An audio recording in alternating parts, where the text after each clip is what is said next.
berhubung dengan mata kuliah kinematika dan dinamika bersama saya Ray Dono STMSC. Kita masuk ke bab pertama mengenai konsep-konsep dasar kinematika dan dinamika. Oke, berdasarkan definisinya, kinematika dari sebuah mesin itu adalah studi yang mempelajari gerak relatif dari bagian-bagiannya. Gerak relatif ini termasuk adalah perpindahan, kemudian kecepatan dan percepatan. Itu kinematika. Sementara dinamika dari sebuah mesin itu lebih terkait dengan gaya-gaya yang bekerja pada bagian-bagian mesin tersebut serta gerakan yang terjadi akibat dari gaya tersebut. Nah, jadi memang kinematika dan dinamika ini terkait dengan mesin, tapi ketika kita mengatakan mesin ini kita jangan membayangkan ini sebuah sistem yang sangat kompleks, misalnya mesin mobil gitu ya, dimana di situ ada banyak part yang melakukan gerak satu sama lain sehingga mesin itu bisa bekerja. Tetapi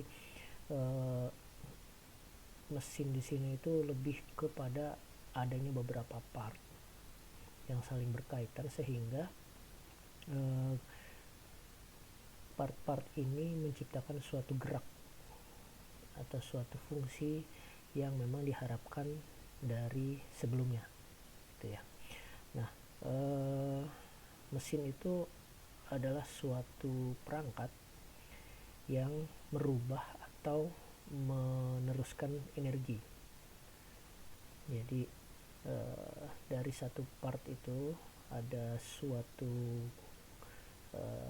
gerakan yang tentu saja dibangkitkan oleh sebuah energi gitu ya. Kemudian gerakan ini atau energi ini diteruskan dari part pertama ke part kedua, kemudian nanti diteruskan lagi ke part ketiga, seperti itu seterusnya, sehingga pada akhir dari sistem ini energi ini dapat digunakan untuk suatu fungsi atau kerja tertentu, seperti itu. Nah, si mesin ini seperti yang saya bilang tadi, dia terdiri dari beberapa parts yang bisa jadi merupakan suatu part yang tetap, jadi tidak bergerak, atau kita bisa namakan sebagai frame-nya. Sementara ada juga part-part yang memang bergerak, seperti itu. Oke. Nah, dalam mempelajari kinematika dan dinamika suatu mesin tadi ya, ini sebagai contoh, ini ada mesin piston dari sebuah engine. Itu kalau kita melihat dari sistem sebenarnya itu sangat kompleks ya, karena ini terdiri dari berbagai macam part yang memiliki fungsi masing-masing gitu. Namun dalam studi kinematika kita bisa menyederhanakan si mesin ini menjadi sebuah diagram. Nah, ini yang ada gambar di atas, ini adalah diagram gerak dari piston di dalam engine. Tuh. Jadi titik B ini akan berputar sehingga nanti balok kiri dan kanan ini akan bergerak naik turun. Itu sebenarnya fungsinya sama seperti di dalam engine, bahwa ini nanti si crank itu akan berputar sehingga dia akan mendorong si piston yang sebelah kanan dan sebelah kiri secara bergantian. Oke, kemudian bagian dari mesin yang diam, ini ya, rangkanya atau casingnya, itu kita dapat menyebutnya sebagai frame gitu. Kemudian untuk bagian-bagian yang bergerak itu kita sebut sebagai link, seperti itu. Oke. Nah,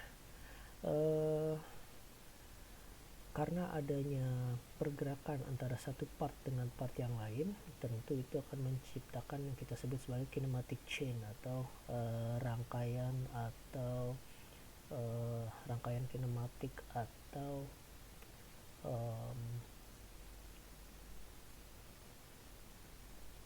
apa ya, jadi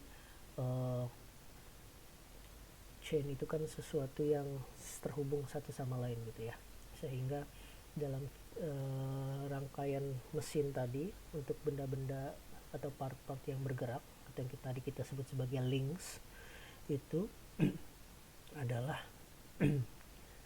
kalau sudah saling terkait semuanya itu kita sebut sebagai sebuah kinematic chain, di mana itu adalah sebuah sistem dari link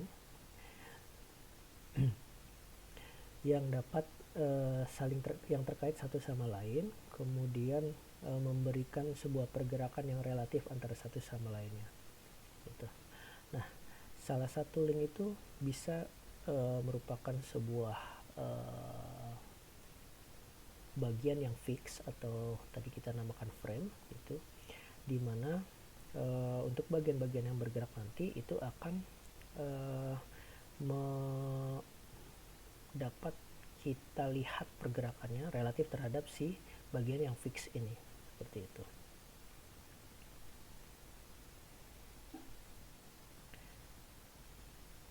Oke, nah apabila pergerakan dari suatu sistem atau suatu kinematic chain itu dapat kita perkirakan gitu ya, karena memang secara sistem itu dia terbatas. Maksudnya terbatas ini gerakan yang diciptakan itu tidak akan random gitu ya. Nah, itu suatu sistem seperti ini itu kita sebut sebagai constraint kinematic chain. Jadi kinematic chain yang dibatasi. Nah,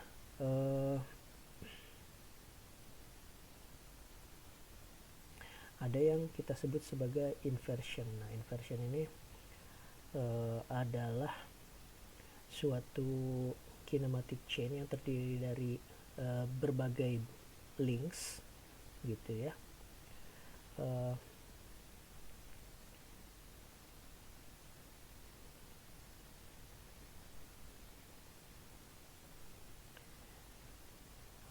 Di mana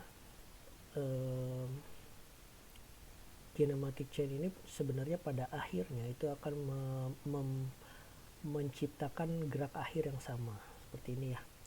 Jadi ini nomor yang kiri atas ini itu kan si kinematic chain itu akan menciptakan gerak mendatar dari si balok gitu ya, dimana balok ini duduk gitu di dalam suatu permukaan. Nah, sebenarnya gerakan ini sama aja ketika itu di aplikasikan dalam bentuk seperti piston, dimana batang 2 ini akan berputar, kemudian si balok nomor 4 ini juga akan bergerak secara linear gitu. Yang berbeda adalah si balok 4 ini kalau dalam piston itu dia dijaga di sekelilingnya.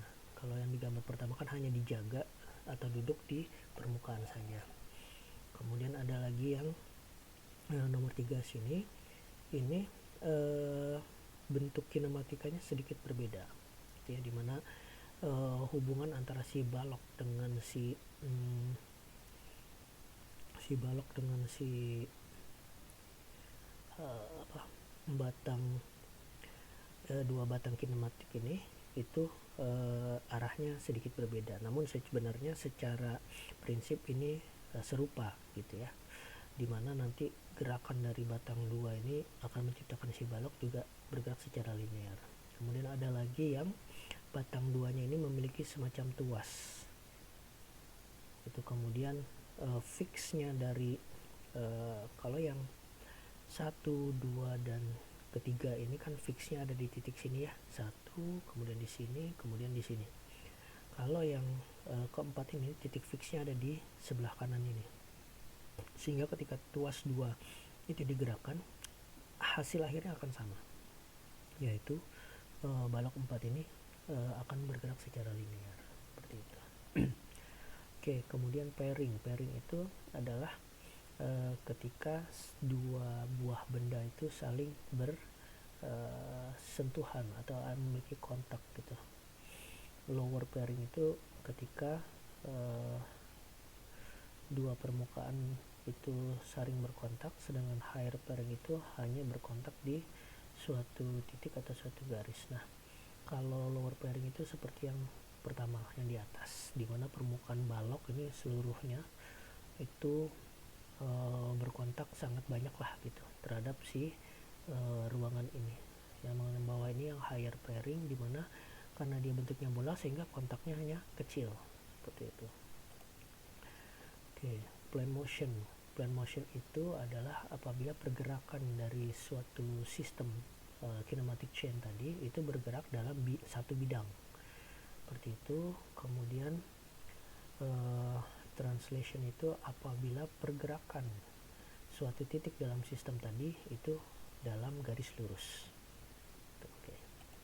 Kemudian rotation sangat berbeda dengan translation. Kalau translasi itu tadi dalam garis lurus, kalau rotasi itu dalam bentuk lingkaran gitu ya. Kemudian helical, kalau helical maka dia bergerak melingkar sekaligus tetapi tidak dalam bidang yang sama. Kalau rotation itu dalam bidang yang sama, kalau helical itu selain dia melingkar, dia juga sebenarnya bergerak secara translasi. Nah, paling gampang itu kita melihat ulir dari baut atau skrup gitu ya. Nah, itu adalah gerakan helical. Apabila suatu mekanisme itu menciptakan gerakan yang seperti itu yang kita sebut sebagai helical motion. Oke, kemudian ini juga vektor gitu ya. Mungkin pernah tahu juga dari mata kuliah lain bahwa vektor itu kita membedakan sesuatu gerak itu menjadi atau suatu nilai itu menjadi vektor dan skalar. Kalau skalar itu hanya memiliki besaran gitu ya. Kalau vektor selain memiliki besaran, kita juga harus mendefinisikan arahnya seperti itu. Nah, yang memiliki besaran itu misalnya volume, kemudian luas, waktu itu adalah